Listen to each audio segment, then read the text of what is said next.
আমি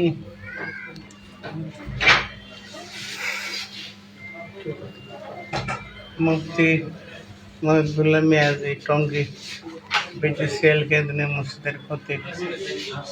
আমি গতকাল হাঁটতে বাইরে ছিলাম 7টার দিকে। এর আগে বিগত এই ডিসেম্বর মাসে থেকে ডিসেম্বর, ফেব্রুয়ারি, জুন, আগস্ট এই 4 মাসে এই কয় মাসে মানেনি ডিসেম্বর, ফেব্রুয়ারি, জুন, আগস্ট এই কয় মাস হয়, এই কয় মাসের ভিতরে 4টা চিঠি দিছে বেনামি। মানে প্রথম চিঠিটা লেগছে আপনি করিয়া, এরপরে চিঠি লেগছে তুমি করিয়া, এরপরে লেগছে তুই করিয়া। লেগছে যে তুই আমাদের কথা মোতাবেক এই অখণ্ড ভারত মাতার পক্ষে মেম্বারে বসা কৌশলে কথা বলবি, কারণ পূর্ববঙ্গের ভারত ছাড়া আপন কেউ নাই। 2 নম্বরে লেগছে ইসকনের মহাপ্রভু চিন্ময় কৃষ্ণ মহাপ্রভুর জামিনের ব্যাপারে কৌশলে কথা বলবি যে তাকে আটকে রাখা ঠিক হচ্ছে না। এরপরে 3 নম্বরে লেগছে হইল এই পূর্ববঙ্গের সব ধর্মভিত্তিক দল বিএনপি, এনসিপি এদের সকলের বিরুদ্ধে মেম্বারে বসা কৌশলে কথা বলবি। এনসিপি বাংলাদেশের এনসিপি পূর্ববঙ্গের 1 নম্বর শত্রু। 3 নম্বর। 4 নম্বরে লেগছে যে তুই কৌশলে মেম্বারে বসা এই মাসাল্লা দিবি যে মুসলমান মেয়েরা হিন্দু ছেলেদের সাথে প্রেমে বাধা নেই। এই আমাদের কথা মতো এই 4টা কথা বলবি, আর না হলে তোর মৃত্যুদণ্ড দেওয়া হবে। এরপরে এই 4টা চিঠি আমি বেনামি, যেহেতু এই উড়ো চিঠি এই সিরিয়া ফেলাই দিছি, এবারে বলি নাই গন্ডগোল লাগবে, খালি ঝামেলা করে লাগবে। আর জানতাম আমার এই প্রস্তাব বলছিল যে উড়ো চিঠিতে গান দিতে হয় না, এলে আরো বেশি করিয়া 4টা ধরে। এই জন্য আর এগুলি সিরিয়া ফালাই দিছে। 5 নম্বরের চিঠিটা দিছে হইল এই 25/9/25 তারিখ, 25/9/25 এই বৃহস্পতিবার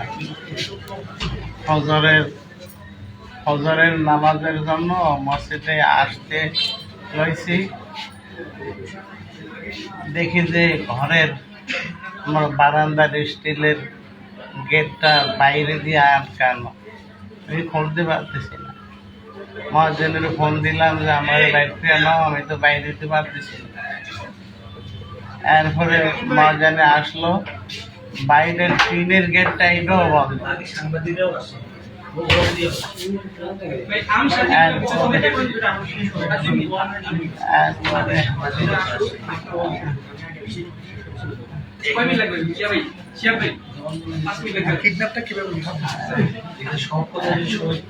এরপরে এই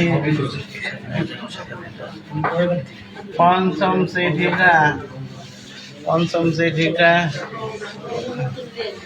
সেক্রেটারি, ক্যাশিয়ার আর আমার এই তিনজনের লক্ষ্য করিয়া লাগছে যে তোরা এগুলি ঠিকঠাক মতো আমাদের কথা মতো করবি, তোদের ক্ষতি বেড়ে এইভাবে বলতে বল,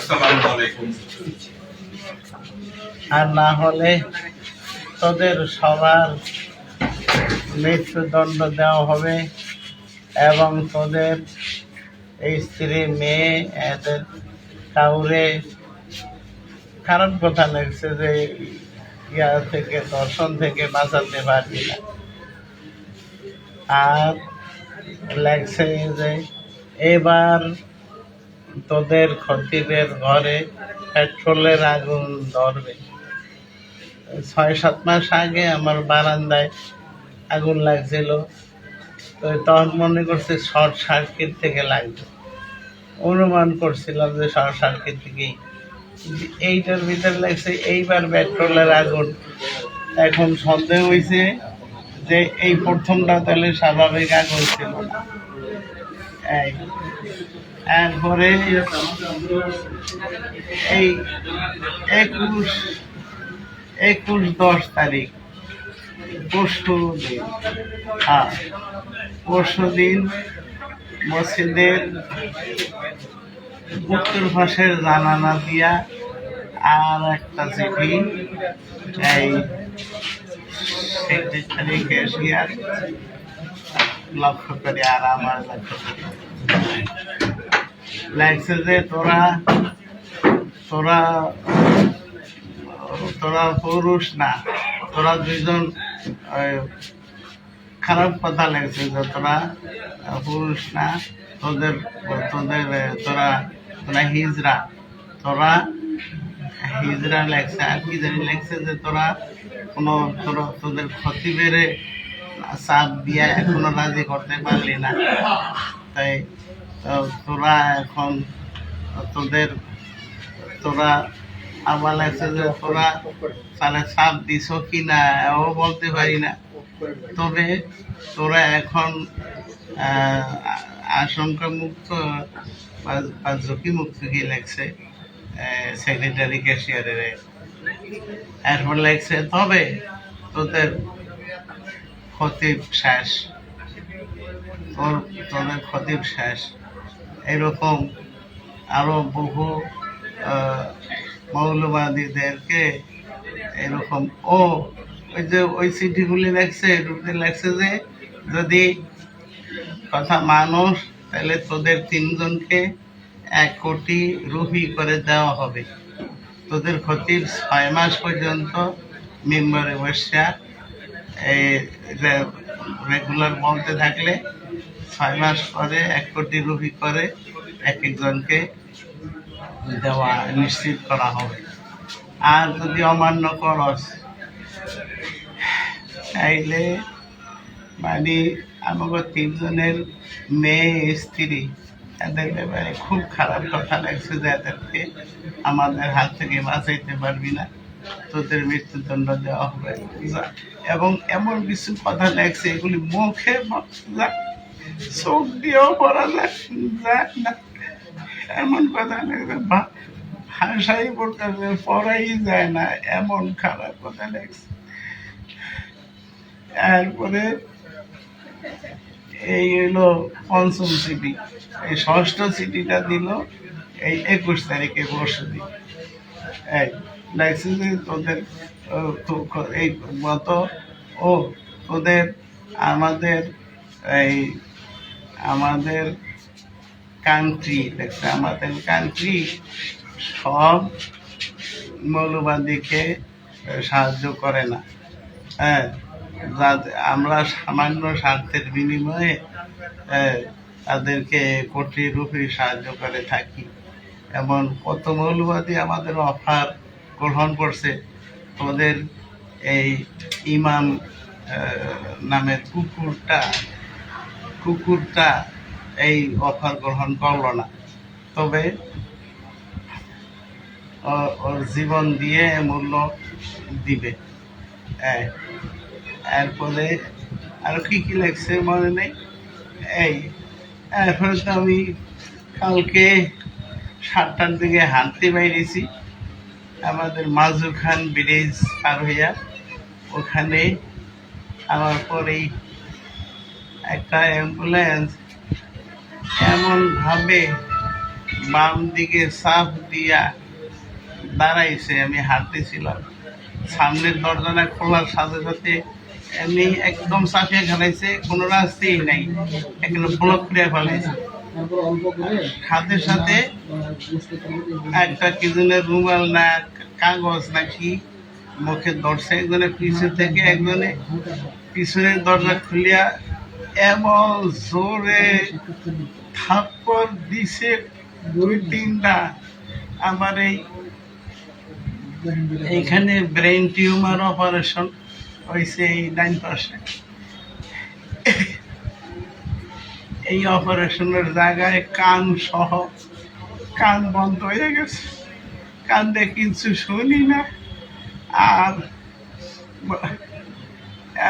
আর দেখি যে এখন এই আঘাতের কারণে আর ওই কি জানি নাকের কাছে অক্সিজেনের মতো একটু গ্রান, কি জানি একটা গ্রানে আমি আর বলতে পারি না। শেষে এই চলতেই আছে, কালকে সারাদিন চলছে।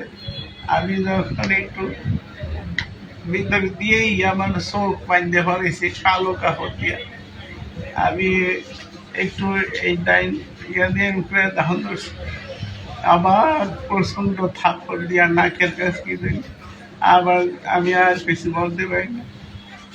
শেষে কয়েক ঘন্টা পর পরই এরকম করে, আমি শেষে আর চেষ্টা করি না যে চেষ্টা করলে আমার মারে, আমি আর চেষ্টা করি না। এরপরে এর ভিতরে চলতে যে আছে চেতনই নেই যে কই নেয় কি নেয় কি করে আমার আমি জানি না। এরপরে এখানে আসার পরে এই গাড়িটা রাস্তার কিনারে দাঁড়া করে আমার গাড়ি থেকে ফালাইয়া এরপরে গাড়িটার আড়ালে লয়ে গেছে। তারপরে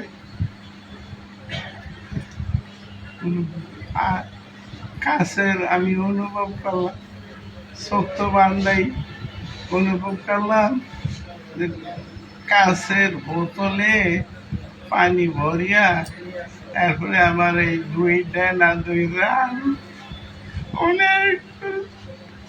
অনেকবার মারছে, আমার পেটে অনেক জোরে লাথি মারছে অনেকগুলো। তারপরে উপর করিয়া আমার কোমরের উপরে বাড়াইছে,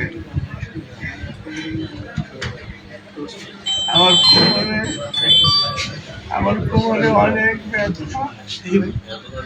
সরকার কেন অসুস্থ আমার পায়ে জামা খুলে বাড়াইছে।